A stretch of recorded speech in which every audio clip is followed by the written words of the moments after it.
Hi friends, ఎలా ఉన్నారు? Welcome back to my channel lucky cooking and crafts. ఈరోజు మనం చేసుకునే రెసిపీ ఏంటంటే క్యాప్సికమ్ టమాటా కర్రీ చేసుకుందామండి. చూద్దాం, వచ్చేయండి. ముందుగా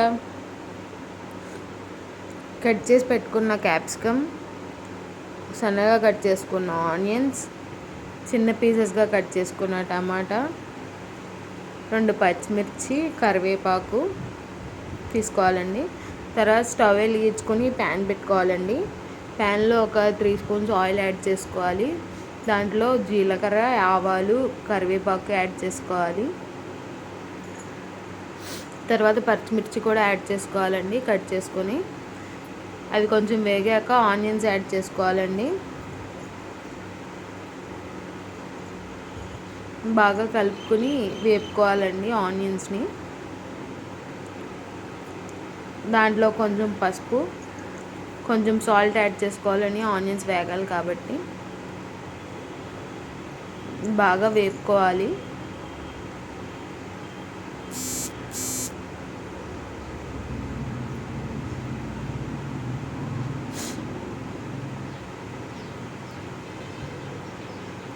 తర్వాత కొంచెం అల్లం వెల్లుల్లిపాయ పేస్ట్ యాడ్ చేసుకోవాలండి.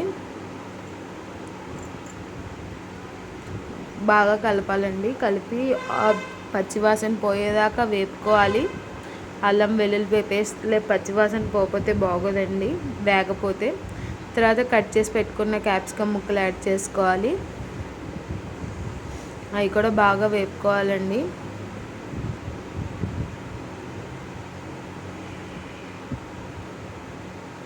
మనం మూత పెట్టుకుంటే తొందరగా మగ్గుతాయండి.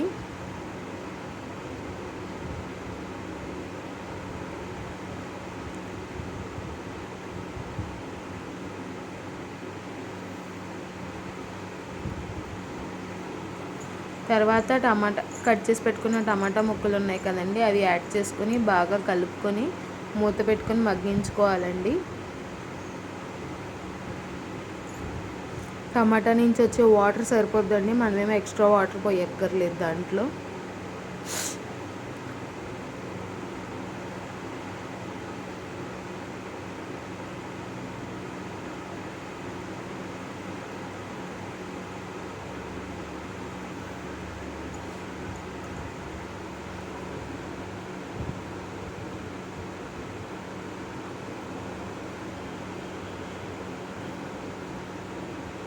అడుగంటుకోకుండా కలుపుతూ ఉండాలండి మధ్యలో. తర్వాత జీలకర్ర, ధనియాల పొడి,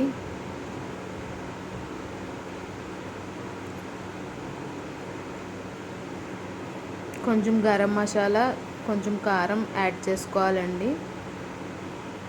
తర్వాత అవన్నీ కలిసేటట్టు పైకి కిందికి కలుపుకోవాలి కర్రీని.